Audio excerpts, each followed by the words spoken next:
Hi guys. ഇന്ന് actually നമുക്കൊരു Q&A എന്നൊക്കെ വേണമെങ്കിൽ ബേസിക്കലി നമുക്ക് ഈ ഒരു വീഡിയോ നമുക്കൊരു Q&A വീഡിയോ എന്നൊക്കെ വേണമെങ്കിൽ വിളിക്കാം. ഞാൻ ആക്ച്വലി നമ്മുടെ ഇൻസ്റ്റാഗ്രാമിലും യൂട്യൂബിലും ഒക്കെ ആയിട്ട് ഈ നഴ്സസ് റിലേറ്റഡ് കണ്ടന്റുകൾ പോസ്റ്റ് ചെയ്യാൻ എന്ന് തുടങ്ങിയോ അന്ന് മുതൽ തുടങ്ങിയ ഒരുപാട് ക്വയറീസ് വരുന്നത്. ആൻഡ് പരമാവധി ഞാൻ എനിക്ക് പറ്റും പോലെയൊക്കെ ഞാൻ അവർക്കെല്ലാം റിപ്ലൈ കൊടുക്കാറുണ്ട്. ബട്ട് ഐ തോട്ട് എല്ലാവർക്കും എനിക്ക് റിപ്ലൈ കൊടുക്കാൻ പറ്റുന്നില്ല. ആൻഡ് ഞാനൊക്കെ നഴ്സിംഗ് പഠിക്കാൻ പോകുന്നതിന് മുന്നേ, അല്ലെങ്കിൽ ഞാനൊക്കെ നഴ്സിംഗ് എടുക്കുന്നതിന് പ്ലസ് ടു കഴിഞ്ഞ് നിൽക്കുന്ന ആ ഒരു ടൈമിൽ എനിക്ക് ഹെൽപ്പ് ചെയ്യാനോ എനിക്ക് ഇതുപോലെയൊക്കെ പറഞ്ഞു തരാനോ ആരെങ്കിലും ഒക്കെ ഉണ്ടായിരുന്നെങ്കിൽ ഞാൻ ഒരുപാട് ആഗ്രഹിച്ച ഒരു ടൈം ഉണ്ടായിരുന്നു. സോ ഇനി വരുന്ന കുട്ടികൾക്ക് ഞാൻ പറയുന്നതിലൂടെ എന്തെങ്കിലും ഒരു ഉപകാരപ്പെട്ടാലോ എന്തെങ്കിലും ഒരു കാര്യം എന്ന് വിചാരിച്ചപ്പോൾ ഞാൻ കരുതി എന്നാ പിന്നെ എനിക്ക് വന്ന ക്വസ്റ്റ്യൻസും അല്ലെങ്കിൽ ഒരു ക്വയറീസും ആ ക്വയറിക്കുള്ള ഒരു ഉത്തരവായിട്ട് ഞാനൊരു വീഡിയോ ചെയ്യാമെന്ന് വിചാരിച്ചു. അതാണ് ഇപ്പൊ നിങ്ങൾ ഇപ്പൊ ഈ കണ്ടോണ്ടിരിക്കുന്ന ഈ വീഡിയോ. ആൻഡ് എനിക്ക് ഈ ഒരു ഒറ്റ വീഡിയോയിൽ മേ ബി എനിക്ക് ആ ഒരു എല്ലാ ക്വയറീസും അതിനുള്ള ഉത്തരങ്ങളും ഇൻക്ലൂഡ് ചെയ്യാൻ പറ്റിയില്ലെങ്കിൽ നമുക്കൊരു സെക്കൻഡ് വീഡിയോ പാർട്ട് 2 ആയിട്ട് അപ്ലോഡ് ചെയ്യാം ഞാൻ. അപ്പൊ നമുക്ക് എന്തായാലും ഇതിങ്ങനെ കണ്ടിന്യൂസ്ലി ഇങ്ങനെ പോട്ടെ, എന്താവും നമുക്ക് നോക്കാം. അപ്പൊ ആക്ച്വലി എനിക്ക് വന്ന കുറച്ച് ക്വയറീസ് ഏതൊക്കെയാന്ന് വെച്ച് കഴിഞ്ഞാൽ, ഫസ്റ്റ് ക്വസ്റ്റ്യൻ എന്തായിരുന്നു വെച്ച് കഴിഞ്ഞാൽ, എനിക്ക് 27 വയസ്സായി, എനിക്ക് ഇനി നഴ്സിംഗ് പഠിച്ചാൽ കൊള്ളാന്നുണ്ട്, അപ്പം ഇനി എനിക്ക് നഴ്സിംഗ് അപ്ലൈ ചെയ്യാൻ പറ്റുമോ, എങ്ങനെയാണെന്ന് അറിയാവോ, പ്ലീസ് ഹെൽപ്പ് മീ എന്നൊക്കെ പറഞ്ഞിട്ടുള്ളതായിരുന്നു ഫസ്റ്റ് ക്വസ്റ്റ്യൻ. സോ എനിക്ക് പറയാനുള്ളത്, നിങ്ങളോട് പറയാനുള്ള വെച്ചാൽ, ചിലർ നഴ്സിംഗിന് പകരം ഡിഗ്രി ക്വാളിഫിക്കേഷൻ എടുക്കാൻ പോകും, അത് PG ആവും, PG കഴിഞ്ഞിട്ട് ജോലി ശരിയാവില്ല, അങ്ങനെയുള്ള ആൾക്കാർ പിന്നീട് ചിന്തിക്കും എന്നാ പിന്നെ ഞാൻ നഴ്സിംഗ് എടുത്താൽ എന്താ എന്നുള്ളൊരു തോട്ട് വരുന്നു, അതുകൊണ്ട് അവർ നഴ്സിംഗിലേക്ക് വരുന്നു. അങ്ങനെ വന്നിട്ടുള്ള ഒരുപാട് ആൾക്കാർ എനിക്ക് പരിചയമുണ്ട്. അതുപോലെ ഏതെങ്കിലും വേറൊരു കോഴ്സ് എടുത്ത് കുട്ടികൾ ഇങ്ങനെ പോകും, പിന്നെ പകുതിയിലെത്തുമ്പോഴായിരിക്കും അവർ മനസ്സിലാക്കുക that's not their cup of tea, അല്ലെങ്കിൽ അത് അവരുടെ ഒരു ഡിസൈർഡ് ജോബ് ആയിരിക്കില്ല അവർക്ക് എന്ന് അവർ റിയലൈസ് ചെയ്യും. ആ റിയലൈസേഷന് പുറത്ത് അവർ പിന്നീട് വേറെ എന്ത് പഠിക്കാം എന്നുള്ളൊരു സ്ഥാനത്ത് നിന്ന് നഴ്സിംഗ് എന്നുള്ളൊരു ഫീൽഡ് മനസ്സിലേക്ക് വരുന്നു, അതുവഴി വരുന്നു. അപ്പം ഇങ്ങനെയുള്ള ഏത് ആൾക്കാരാണെങ്കിലും എന്റെ ഒരു അറിവ് വെച്ചിട്ട് ബിലോ 35 ഇയേഴ്സ് ഉള്ള ആർക്കും നഴ്സിംഗിന് അപ്ലൈ ചെയ്യാം. ബിലോ 35 ഇയേഴ്സ് ആണ് കേരളത്തിലുള്ള പൊതുവേ ഉള്ളൊരു ട്രെൻഡ് പറയുന്നത്. ബട്ട് ഈ 35 ഇയേഴ്സ് എന്നുള്ളത് ഇത് പറഞ്ഞാലും ഓരോ കോളേജസും ഓരോ സ്ഥലങ്ങളും ഡിപ്പെൻസ് ആയിരിക്കും ഈ ഏജ് ലിമിറ്റ്. കാരണം അത് ആ ഇൻസ്റ്റിറ്റ്യൂട്ട് വെക്കുന്നതാണ് പൊതുവെ. നമുക്കിപ്പോ ഏജ് ലിമിറ്റ് ഇത്ര എന്ന് പറഞ്ഞാലും ഇത് ഓരോരുത്തർക്കും വാരി ചെയ്യും. ഈവൻ ഗവൺമെന്റ് ഹോസ്പിറ്റൽസ് അല്ലെങ്കിൽ ഗവൺമെന്റ് കോളേജുകളും പ്രൈവറ്റ് കോളേജുകളിലും ഇത് ഡിഫറൻസ് ഉണ്ട്. ബട്ട് എനിക്ക് ആ വന്ന ക്വയറിക്കുള്ള ആളോട് പറയാനുള്ളത്, നിങ്ങൾ ആക്ച്വലി എലിജിബിൾ ആണ് നഴ്സിംഗ് പഠിക്കാൻ. ആക്ച്വലി അടുത്ത ചോദിച്ചത് രണ്ടാമത്തെ പോയിന്റ്, അതായത് BSc ആണോ ഏറ്റവും ഹയസ്റ്റ് ക്വാളിഫിക്കേഷൻ? ഒരിക്കലും അല്ല. BSc കഴിഞ്ഞ് MSc എടുക്കുന്ന ആൾക്കാരുണ്ട്, MSc കഴിഞ്ഞിട്ട് PhD എടുക്കുന്ന ആൾക്കാരുണ്ട്. ഇതൊന്നും അല്ലാതെ വേറൊരു സെക്ഷനുണ്ട്, ഡോക്ടർ ഓഫ് നഴ്സിംഗ് പ്രാക്ടീസ് എന്ന് പറയുന്നത്, DNP. അതെന്ന് പറയുന്ന ഹയസ്റ്റ് ക്വാളിഫിക്കേഷൻ ആണ്. അത് തന്നെ നമുക്ക് ഇഷ്ടമുള്ള കുറച്ച് സബ്ജക്ട്സ് ഉണ്ട്, അതിൽ തന്നെ നമുക്ക് ഡോക്ടറേറ്റ് എടുക്കാനും അതുവരെയുള്ള ഓപ്ഷൻ നഴ്സിംഗിലും ഉണ്ട്. ആൻഡ് ഇറ്റ് ബിറ്റ് എന്താ പറയാ, ഡിഫറെന്റ് ആയിരിക്കും എന്ന് മാത്രം. സോ ഇത്രയും ഹയർ എഡ്യൂക്കേഷൻ ഇതിലുണ്ട്. ഓക്കെ, അപ്പം ആ ഒരു ക്വസ്റ്റ്യൻ മാറി കിട്ടിയല്ലോ. ഇതിന്റെ ഒന്ന് വൈഡ് ആയിട്ടുള്ള ഒരു ആസ്പെക്ടിലേക്ക് ഞാൻ പോകുന്നില്ല, ബിക്കോസ് എന്താ പറയാ, എനിക്ക് അത്രേ അറിയത്തുള്ളൂ. അത് ഞാൻ ജെനുവൻലി പറയുന്നു. ഇങ്ങനെയൊക്കെ ഉണ്ട് എന്നുള്ള കാര്യം നിങ്ങൾ അറിയിക്കണം എന്നുള്ളതാണ് മെയിൻ ഉദ്ദേശം. ആൾക്കും ഞാൻ ആ ഒരു ഇതാണ് കൊടുത്തത്. ആൻഡ് അടുത്ത കാര്യം, നിങ്ങൾക്ക് ഏറ്റവും എളുപ്പവും സുഖവും ഏതാ, GNM പഠിക്കാനാണോ BSc പഠിക്കാനാണോ? അതും ഡിപ്പെൻസ് ആണ്. ബിക്കോസ് ക്ലിനിക്കൽ പോസ്റ്റിംഗ്സും ക്ലിനിക്കൽ ഇതിപ്പോ ഞാനിപ്പോ പറയുമ്പോൾ എല്ലാവർക്കും അത് ഉൾക്കൊള്ളണം എന്നില്ല.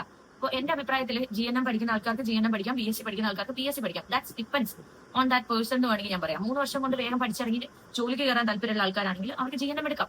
അതല്ല, ഒരുപാട് പഠിക്കാൻ താല്പര്യമില്ലാത്ത ആൾക്കാരാണ്, അങ്ങനെയൊക്കെയുള്ള ആൾക്കാരും പലരും ഈ GNM ചൂസ് ചെയ്ത് വന്നിട്ടുണ്ട്. ബട്ട് ഞാൻ പറയട്ടെ, GNM-നാണെങ്കിലും BSc ആണെങ്കിലും പഠിക്കാൻ നല്ല പോലെ ഉണ്ട്. BSc അതിൽ ഒരുപാട് കൂടുതൽ ഉണ്ടാവും, 1 വർഷം എക്സ്ട്രാ ഉണ്ടാവും. GNM-നാണെങ്കിൽ 1 വർഷം കുറവായിരിക്കും. എന്നാലും ആ 3 വർഷം അവർക്ക് പഠിക്കാനുള്ളതും ഒരുപാടുണ്ട്. ക്ലിനിക്കൽ എന്താ പറയാ, പ്രാക്ടിക്കൽ എക്സാംസും വൈവയും അല്ലാത്ത നമ്മുടെ തിയറി എക്സാംസും തുടങ്ങി എല്ലാ കാര്യങ്ങളും അതിൽ പെടും. ആ ടോപ്പിക് നമുക്ക് പിന്നീട് ചർച്ച ചെയ്യാം അതിനെക്കുറിച്ച്. അപ്പോൾ രണ്ടാൾക്ക് പഠിക്കാനൊക്കെ ഉണ്ട്. 1 വർഷം കുറവാണെന്ന് മാത്രം GNM-ന്. പിന്നെ എന്ന് പറയുന്നത് GNM ഒരു ഡിപ്ലോമയാണ്, BSc ഒരു ഡിഗ്രി ക്വാളിഫിക്കേഷൻ ആണ്. അതും വലിയൊരു ഫാക്ടർ ആണ് ഇത്. പിന്നെ അടുത്തൊരു ചോദ്യം എനിക്ക് വന്നിട്ടുണ്ടായിരുന്നത് എന്താ വെച്ചാല്, ഞാനൊരു GNM കഴിഞ്ഞ കുട്ടിയാണ് ചേച്ചി, ആൻഡ് എനിക്ക് പോസ്റ്റ് ബേസിക് നിങ്ങൾക്ക് ഇനി പോസ്റ്റ് ബേസിക് എന്താണെന്നുള്ള ഞാൻ പറഞ്ഞുതരാം.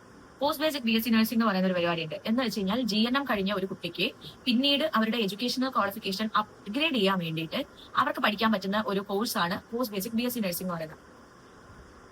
അടുത്ത എനിക്ക് വന്നൊരു ചോദ്യം എന്താണെന്ന് വെച്ച് കഴിഞ്ഞാൽ, GNM-നും BSc-ക്കും നാട്ടിൽ സാലറി വ്യത്യാസം ഉണ്ടോ? GNM-ന് കുറവും BSc-ക്ക് കൂടുതലുമാണോ?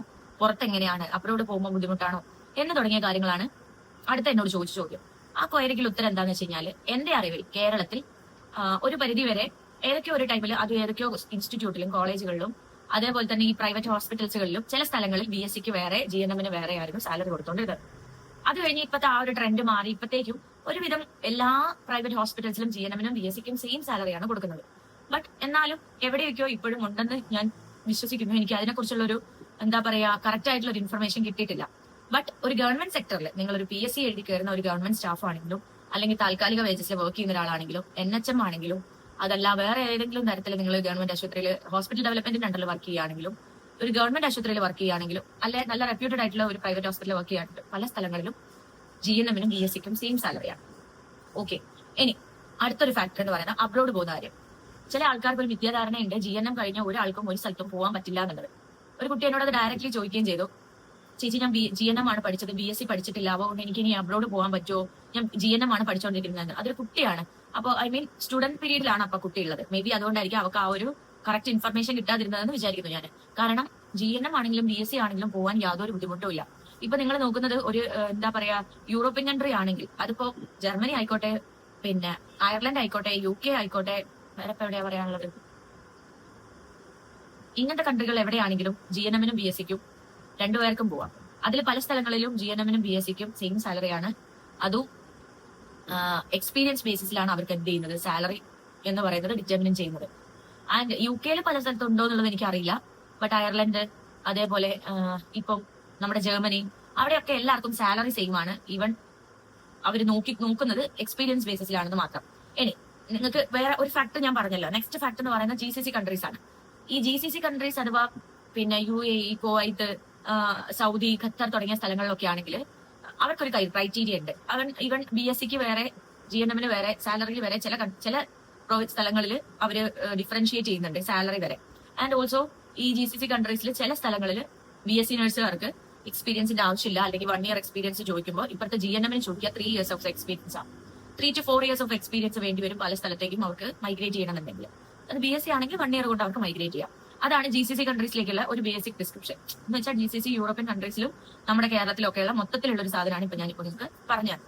അപ്പൊ ഇത് കൂടാതെ ഒരുപാട് കാര്യങ്ങൾ ഇനി വേറെ എടുത്ത് ചോദിച്ചിട്ടുണ്ട്. അപ്പൊ നമ്മുടെ ലോങ് വീഡിയോ ആയി പോകുന്നു, ഒരുപാട് ലോങ് ആയി പോകുന്നുള്ളതുകൊണ്ട് നമ്മൾ അടുത്ത വീഡിയോയിൽ അടുത്ത പാർട്ട് 2 ആയിട്ട് നമുക്ക് ചെയ്യാം. അപ്പൊ ഓക്കെ, ബൈ ഗൈസ്.